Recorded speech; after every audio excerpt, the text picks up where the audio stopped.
घाट की सजावट और बेदी की बनावट, थोड़ी सी कपकपाहट में उन बेदियों पर जलते दीपों की जगमगाहट और कोसी की रोशनी जगमगाता हमारी माँ का चेहरा, और उस चेहरे को निहारते हुए घाट के किनारे हम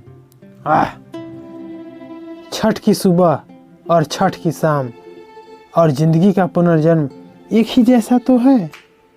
छठ की बात ही अलग है, जिसकी बात अलग हो जाती है वो चीज़ खास हो जाता है।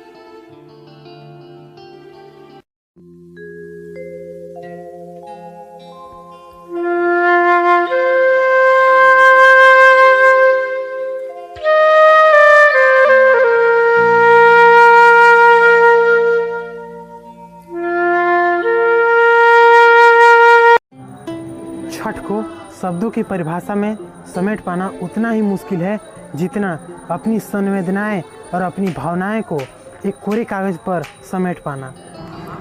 और मेरी फीलिंग और इमोशन का दो लोगों से बहुत ही गहरा रिश्ता है, पहली माँ और दूसरी छठी माँ। और भी एक संयोग है कि छठ का त्यौहार और माँ दोनों एक दूसरे के पूरक हैं, और छठ माँ के लिए तो माँ छठ के लिए भी। यही धुन जब मेरी माँ गाती है तो मेरी फीलिंग का सैलाब मेरी आंखों से छलक उठता है। माँ के द्वारा गाया हुआ वह छठ का गीत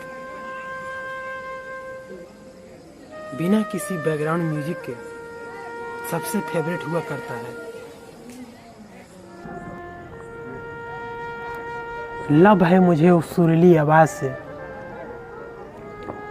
जिसे सुनने की तड़प और बेकरारी आज भी है।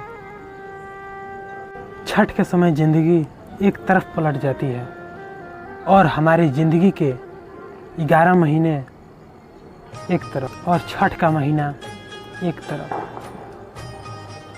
हमारी जिंदगी में हर दिन सूरज एक तरफ और छठ के दिन का सूरज एक तरफ। हमारी ज़िंदगी में बाजार की सारी मिठाइयाँ एक तरफ और छठ के ठेकुए की प्रसाद एक तरफ। हमारी ज़िंदगी में ज़िंदगी एक तरफ और ज़िंदगी में छठ एक तरफ। माँ अपने लिए कामनाएं बाद में करती हैं, दुनिया और दुनिया के लोगों के लिए सबसे पहले। और सूर्य की पहली लालिमा को पहला अर्घ देते हुए और अपनी लाल की बढ़ती उम्र की मनोकामनाएं माँ को छठी माई से पहली अभिलाषा होती है। मेरी माँ डूबते सूर्य को ये बतलाती है कि जिंदगी में डूबना नियति है। फिर उगते हुए सूर्य को अर्घ देते हुए ये समझाती है कि जो डूबता है वो उगता जरूर है।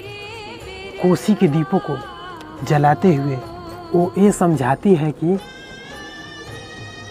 कैसे किसी चीज़ में आग लगाकर रोशनी पैदा की जाती है।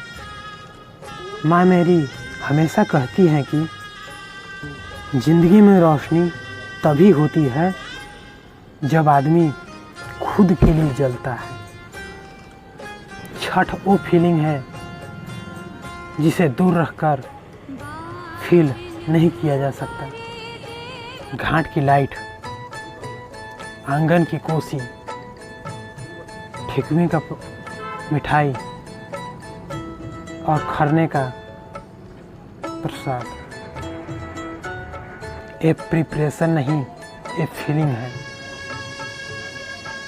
ये फीलिंग कितना होता है ये हमसे नहीं, ट्रेन और जहाज से आ रहे उन लोगों के दिलों से जाकर पूछिएगा,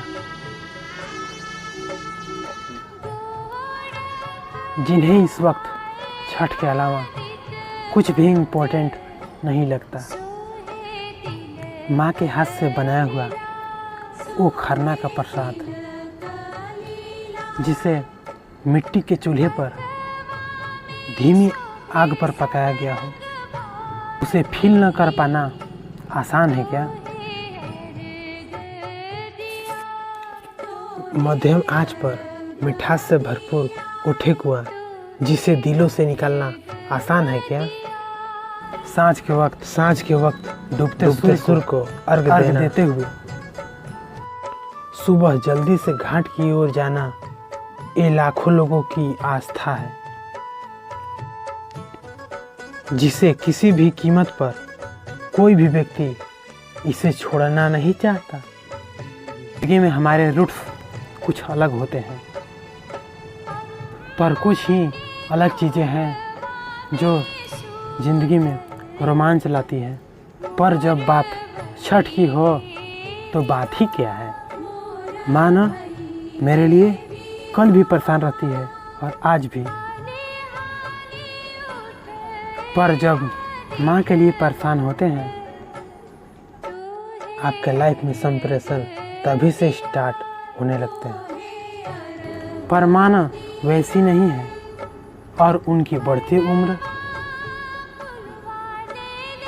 और बीते दिनों की छठ की गिनतियों के बीच उन पे बीमारियों का आना जाना ना आम बात है।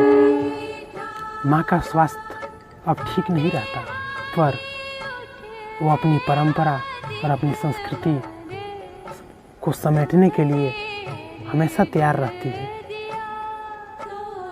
वो आज भी तैयार है अपनी 3 दिवसीय तपस्या करने के लिए। वो आज भी हौसला रखती है अपनी तपस्या को वरदान में बदलने के लिए। लेकिन हर समय एक जैसा नहीं होता। सिनेमा की दुनिया के परिवार की ओर से आप सभी को छठ पर्व की हार्दिक बधाई एवं शुभकामनाएं। हम भगवान से और छठी मैया से दुआ करेंगे कि आप लोग ऐसे ही आगे बढ़ते रहिए और मुस्कुराते रहिए अपने जीवन में।